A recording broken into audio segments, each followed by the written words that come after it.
PD si një film tragjikomik këtë fundvit. Kryetari Berisha dhe i vetë përjashtuari Saliani u përplasën kokë më kokë këtë të shtunë në të njëjtën orë, nga 2 cepa skajor. Saliani për foltoren e radhës me demokratët zgjodhi Shkodrën, kurse doktori për serialin e tij një kinema në Korçë. Në distancë të dy kishin nga një paralajmërim. Doktori nuk paralajmëroi më Salianin për vijat e kuqe, por demokratët që i shkojnë nga pas. Në mesazhin dërguar nga Partia Demokratike në Shkodër, ju kërkua demokratëve të mos marrin pjesë në takimin e ish-deputetit, me argumentin se organizohet nga Benet Beci. Saliani e mohoi dhe kujtoi se Benet Beci, para se të bëhej kryebashkiak i Ramës, ka qenë drejtori Berishës.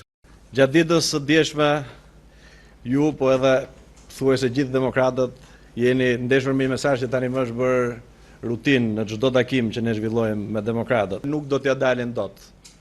Siç po e shihni dhe siç e din qytetarët shkodran, por edhe gjithë Shqipëria, në rastin e Shkodrës, Benet Beci nuk ka qenë një drejtor i emëruar prej meje, as i emëruar prej jush. Ka qenë ish drejtor i emëruar prej drejtuesve të Partisë Demokratike dhe i mbajtur me pekule, me gjatë në institucionet më të rëndësishme. Paralajmërimin e kishte për vetë Berishën, kur nuk ju trem burgut, nuk i friksohet as përjashtimit. Duhet thënë qartë, e vjetra ka dështuar. Ka dështuar sepse ka folur shumë dhe ka vepruar pak.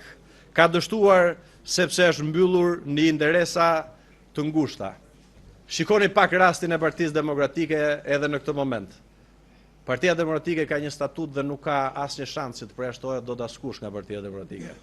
Po për shkak se zyrtarëve të Partisë Demokratike, rrogtarëve dhe përfituesve të Partisë Demokratike, nuk ju vjen mirë që funksionin që kanë ta mbajnë me punë, por e duan ta mbajnë me marifete edhe qyl, nxjerrin edhe shpikin terma që nuk ekzistojnë. Nuk ka vetë përjashtim, ka vetë përfshirje, ka vetë aktivizim, ka përballje. Kurse doktori në Korçë nuk kishte kthyer mendje, vija e kuqe me tetë kuqe. Jemi realist, kjo parti nuk i ka borx, nuk na ka borx ne. Ndodhin që vënë interesin e tyre, interesin e vetë, mbi idealet për cilat ne luftojmë. Dhe ata të cilët kanë shkelmuar besimin e qytetarëve, ata pa diskutim që do veçohen, kanë të i kaluar vijat e kuqe. Telenovela e nisur këtë fund 2025 duket se do të vijojë edhe në vitin 2026. Nga njëra anë, Sali Berisha mbledh militantët e tij të përjetshëm, kurse Saliani mbledh demokrat të lodhur nga Sali Berisha. Pyetja është, a do të ketë kjo histori një fund të lumtur për Partinë Demokratike?